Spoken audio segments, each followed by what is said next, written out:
The House will be in order.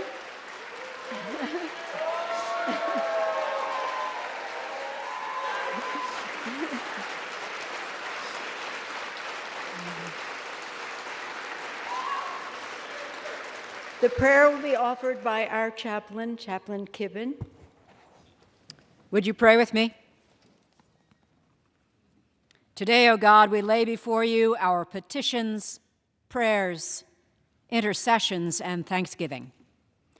We request that you bestow upon us the joy of your presence among us, that when we look upon the faces of those who labor in these halls, known and unknown, elected or employed, we may see your image. We pray for the health and welfare of this illustrious body, that as the scenery changes and the actors move on, around, or off the stage, you will uphold each one. Guide them in the roles you have called them to fulfill, and grant them wisdom to discern the way you would have them go.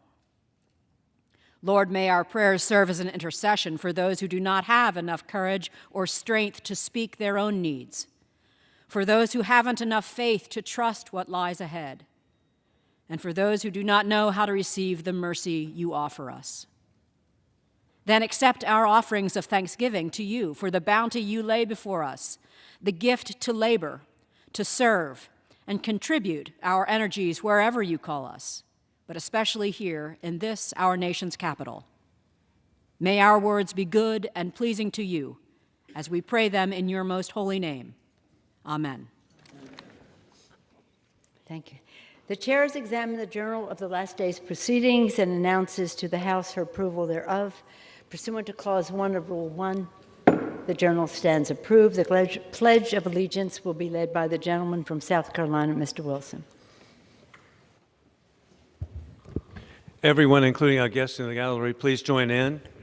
I pledge allegiance to the flag of the United States of America and to the republic for which it stands, one nation, under God, indivisible, with liberty and justice for all. The chair will entertain up to 15 requests for 1-minute speeches on each side of the aisle. Does the gentlewoman from New Hampshire seek recognition? Without objection, the gentlewoman is recognized for 1 minute. Madam Speaker, I rise today to celebrate the passage of the Speak Out Act. As the co-chair of the bipartisan task force to end sexual violence, I've seen how perpetrators of workplace sexual assault and harassment hide behind non-disclosure agreements to sweep their heinous conduct under the rug. Let's remember that the vast majority of assault and harassment in the workplace goes unreported, and most perpetrators are never held accountable. It takes tremendous courage for survivors to come forward. I am so proud that under the leadership of Speaker Nancy Pelosi, this House overwhelmingly passed the Speak Out Act yesterday, and we have sent this common sense bipartisan bill to the President's desk. Thank you, and I yield back the balance of my time. For what purpose does the gentleman from Pennsylvania seek recognition? Madam Speaker, requesting unanimous consent to address the House for 1 minute. Without objection, the gentleman is recognized for 1 minute. Thank you, Madam Speaker. Madam Speaker, I rise today to recognize November as National Career Development Month. As co-chair of the bipartisan House Career and Technical Education Caucus, I was proud to introduce the National Career Development Month resolution last week with my CTE caucus co-chair and good friend, Congressman Jim Langevin. National Career Development Month raises awareness of future career opportunities and development programs for all individuals. A highly skilled workforce is a business's #1 asset and provides a competitive edge. National Career Development Month also is a time to recognize the professionals who guide learners to become leaders of tomorrow. Throughout the month, schools and businesses will have the chance to showcase different career paths that align with various interests and skills. These opportunities will better prepare students as they begin to enter the workforce. As we continue through National Career Development Month, I'd like to encourage employers, students, and workers of all ages to take advantage of career development, putting them in the driver's seat of their career. Thank you, Madam Speaker, and I yield back the balance of my time. And for what purpose does the gentleman from California seek recognition? Madam Speaker, I ask unanimous consent to address the House for 1 minute and to revise and extend my remarks. Without objection, the gentleman is recognized for 1 minute. Madam Speaker, I rise today in honor of Transgender Awareness Week. Trans Americans made history this year by running and winning in more elections than ever before. Breakthrough representations in media have led to historic numbers of transgender and non-binary characters on screen. In many ways, transgender Americans are more visible than ever. And at the same time, the trans community has been forced to withstand severe attacks.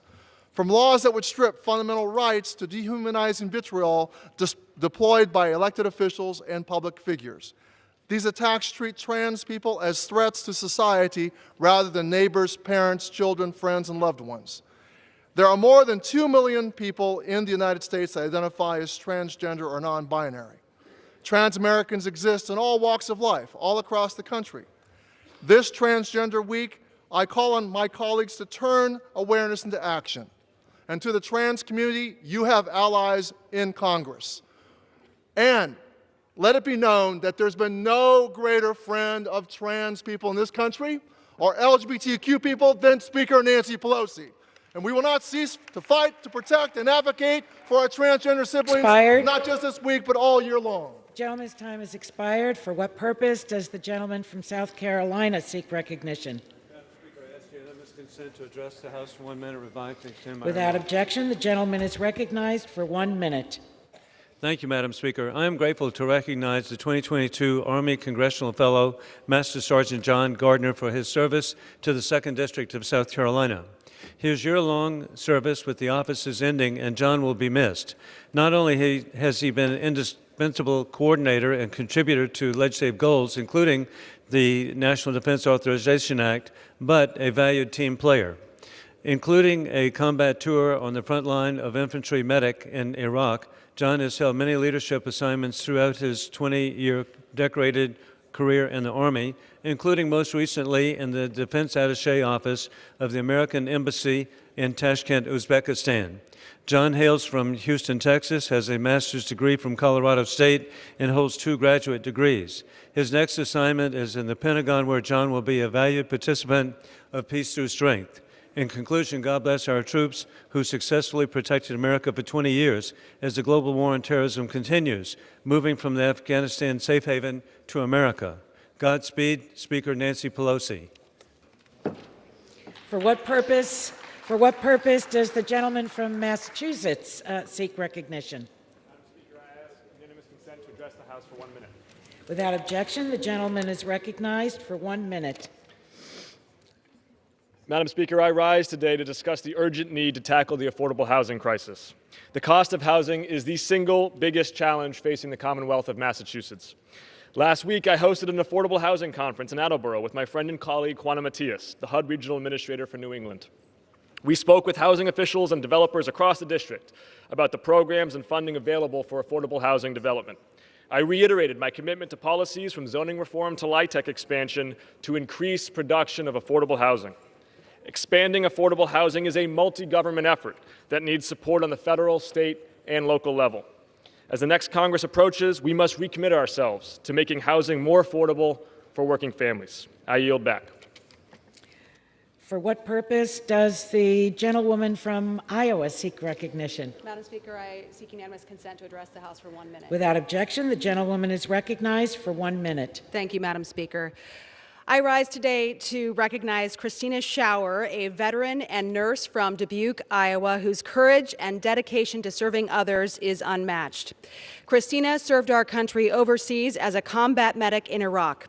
Our veterans face immense challenges when returning home, and unfortunately, our women veterans are often afraid to speak up about their experiences. They may feel invisible or that their service wasn't worthy, and as a result, they may be less likely to seek the care that they have earned. But Christina is working to right this wrong by sharing her own story. She has championed women veteran visibility, empowering her sisters in sacrifice to talk more about their service and seek the health care and the benefits they deserve. So, Christina, thank you for your service and for your commitment to empower women veterans.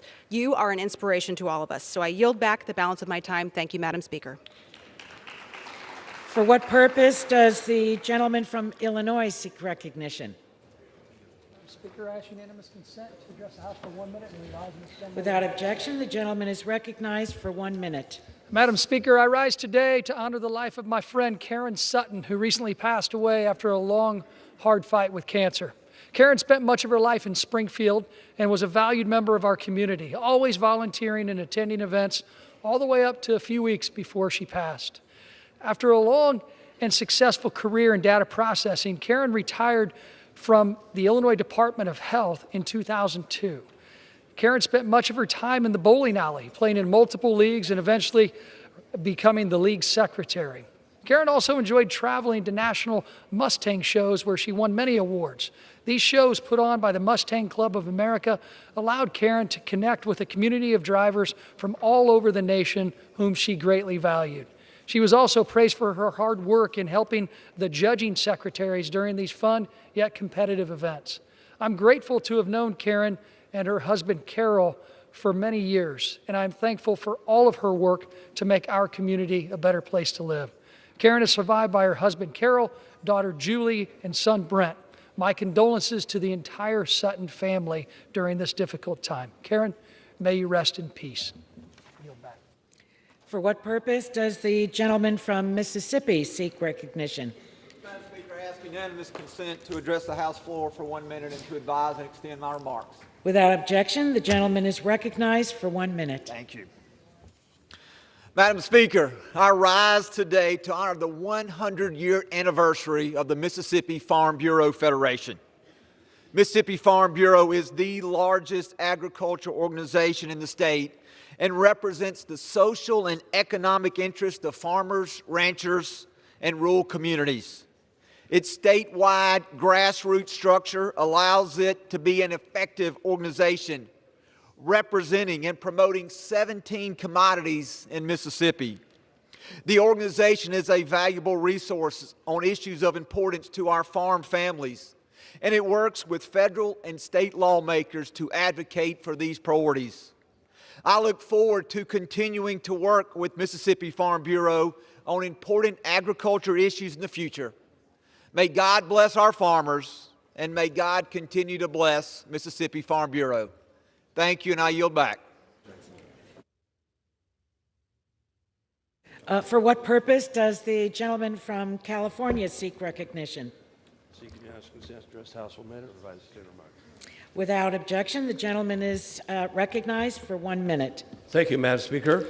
As I watch my home state of California go down in flames, literally, as we watch how we're running out of electricity, we're running out of water, our store shelves are having less and less food varieties available, our farmers being pushed out of business, our farm workers being pushed out of business.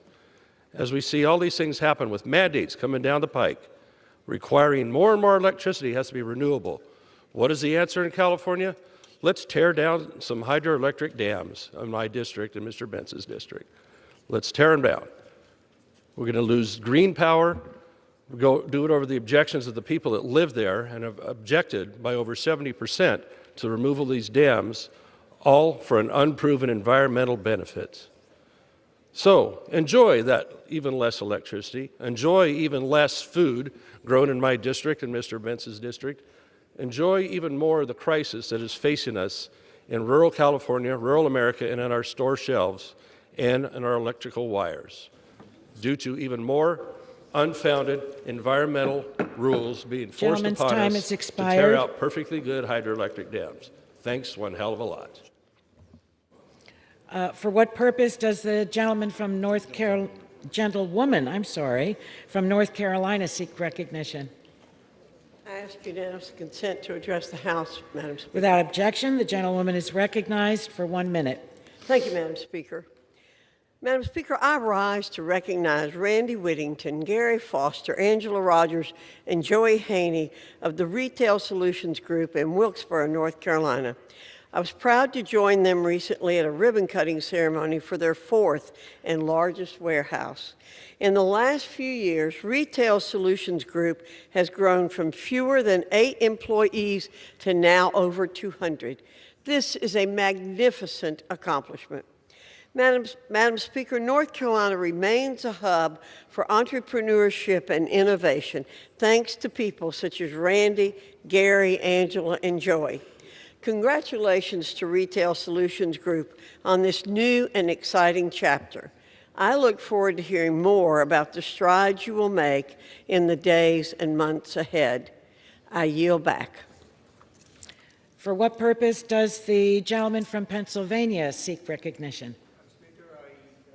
Request unanimous consent to address the House for 1 minute. Without objection, the gentleman is recognized for 1 minute.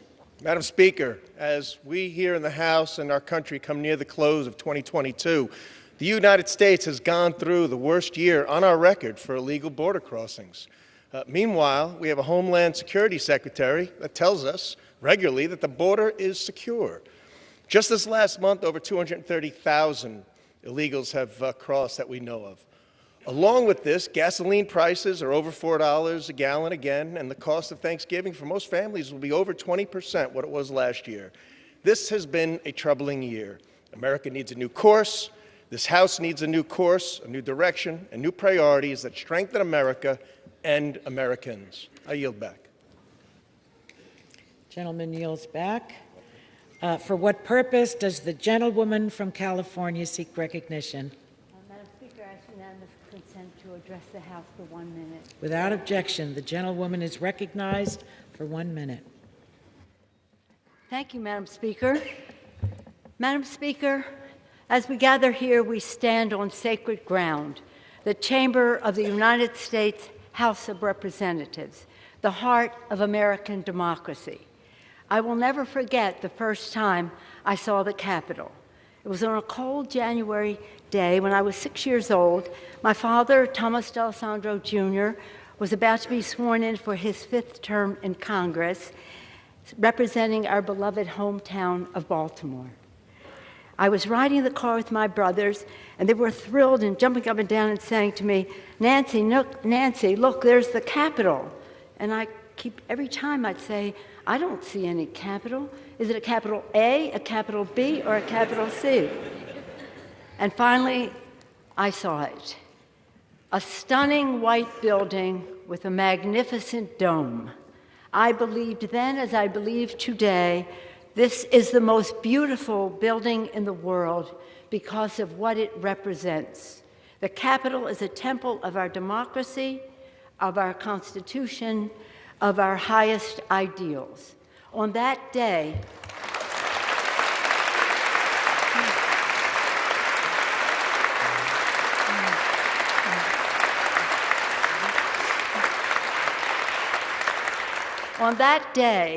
I stood with my father on this floor as he took a sacred oath to support and defend the Constitution of the United States against all enemies, foreign and domestic. All of us who have served in this House have taken the hallowed oath of office, and it is the oath that stitches us together in a long and storied heritage. Colleagues who served before us are all our colleagues. Colleagues like Abraham Lincoln, Daniel Webster, Shirley Chisholm, Patsy Mink, and our beloved John Lewis. Personally, it binds me as a colleague to my father, a proud New Deal congressman and one of the earliest Italian Americans to serve in the Congress. And this is an oath we are duty-bound to keep, and it links us with the highest aspirations of the ages. In this room, our colleagues across history have abolished slavery, granted women the right to vote, established Social Security and Medicare, offered a hand to the weak, care to the sick, education to the young, and hope to the many. Indeed, it is here under the gaze of our patriarch, George Washington, in the People's House, that we have done the people's work. My colleagues, I stand before you as Speaker of the House, as a wife, a mother, a grandmother, a devout Catholic, a proud Democrat, and a patriotic American, a citizen of the greatest republic in the history of the world.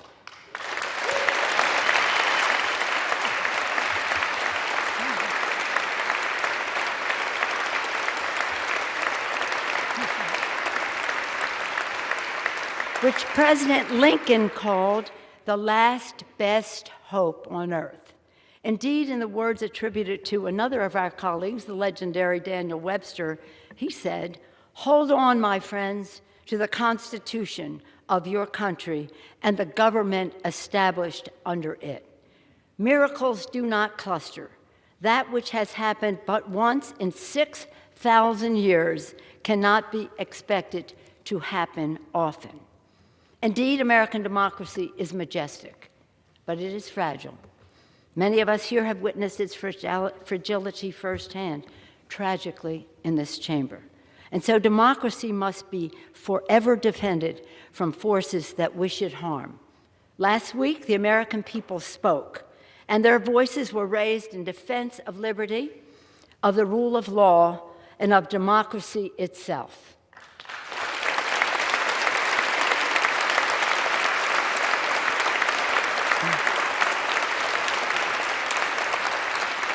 With these elections, the people stood in the breach and repelled the assault on democracy. They resoundingly rejected violence and insurrection, and in doing so, gave proof through the night that our flag was still there.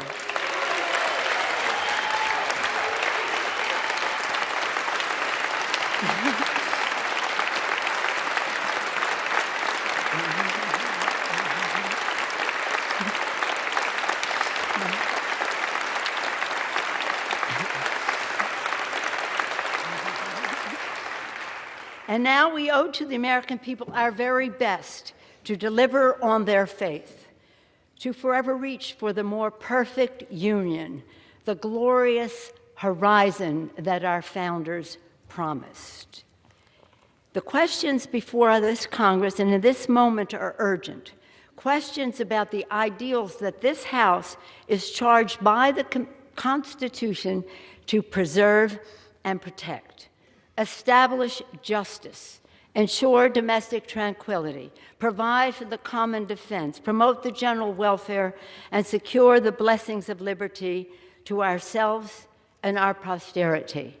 Our posterity, our children.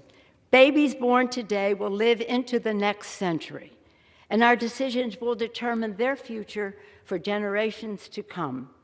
While we will have our disagreements on policy, we must remain fully committed to our shared fundamental mission, to hold strong to our most treasured democratic ideals, to cherish the spark of divinity in each and every one of us, and to always put our country first.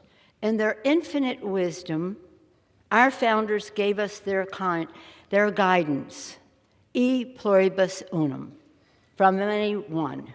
They could not have imagined how large our country would become or how different we would be from one another. But they knew we had to be united as one. We the people, one country, one destiny.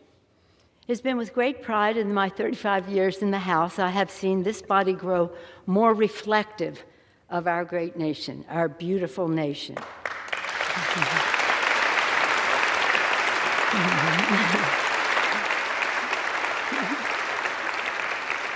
When I came to the Congress in 1987, there were 12 Democratic women. Now there are over 90, and we want more.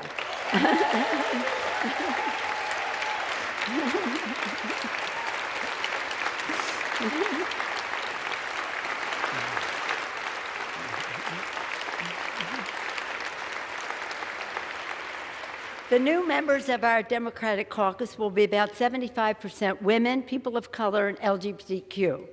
And we have brought more voices to the decision-making table. When I entered leadership In 2002, there were 8 of us. Today, there are 17 members of the leadership. When I first came to the floor at 6 years old, never would I have thought that someday I would go from homemaker to House Speaker. In fact, I never...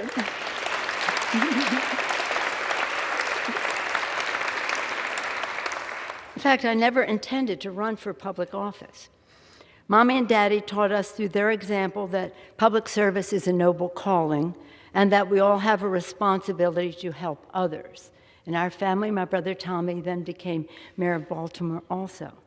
But it's been my privilege to play a part in forging extraordinary progress for the American people. I have enjoyed working with 3 presidents, achieving historic investments in clean energy with President George Bush.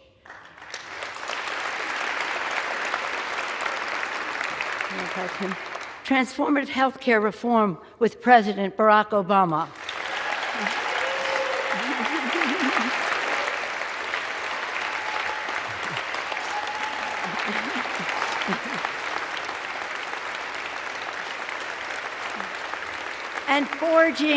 And forging the future, from infrastructure to healthcare to climate action with President Joe Biden.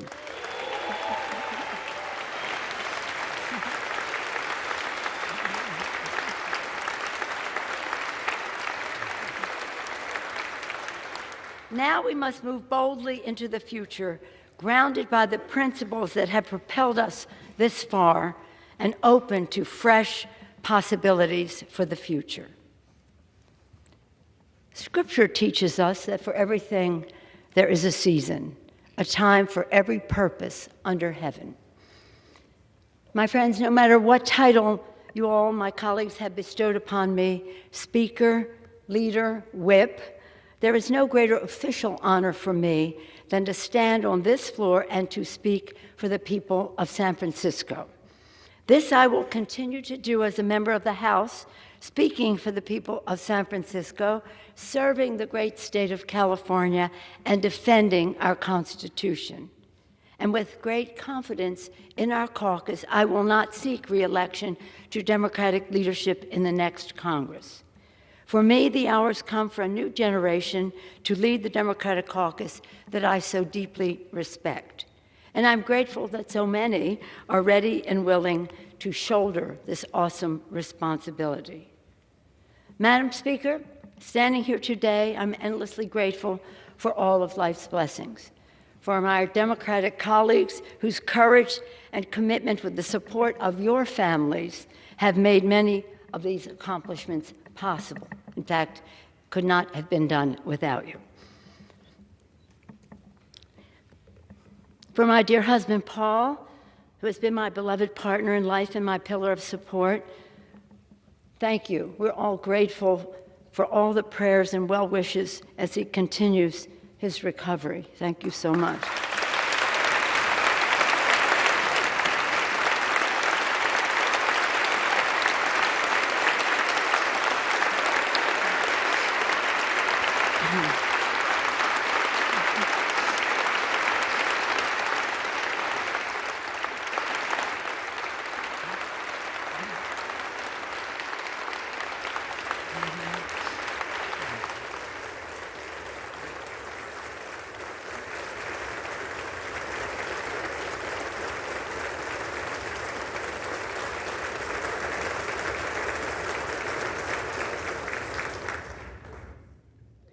For our darling children, Nancy, Corinne, Christine, Jacqueline, Paul, and Alexandra, and our grandchildren, Alexander and Madeline, Liam, Sean, and Ryan, Paul and Thomas, Bella and Octavio, they are the joys of our lives for whom and we are so very, very proud of them and a comfort to us at this time.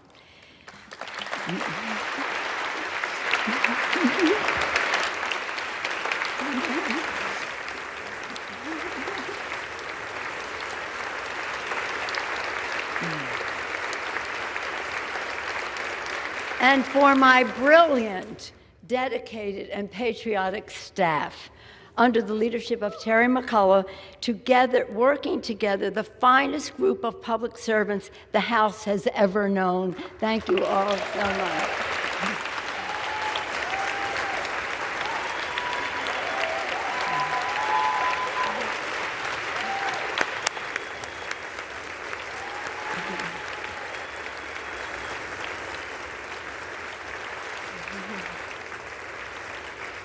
And again, for those who sent me here, for the people of San Francisco, for entrusting me with the high honor of being their voice in Congress. In this continued work, I will strive to honor the call of the patron saint of our city, St. Francis. Lord, make me an instrument of thy peace. In this house, we begin each day with a prayer and a pledge to the flag. And every day, I am in awe of the majestic miracle that is American democracy.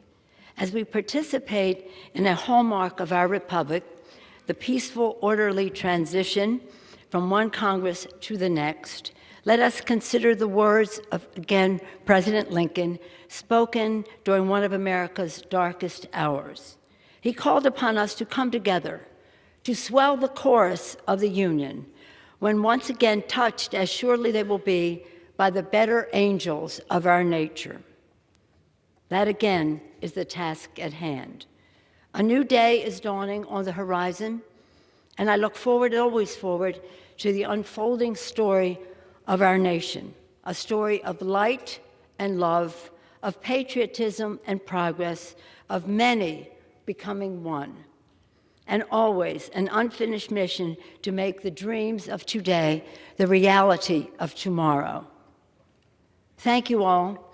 May God bless you and your families, and may God continue to bless our veterans and the United States of America. Thank you all so much.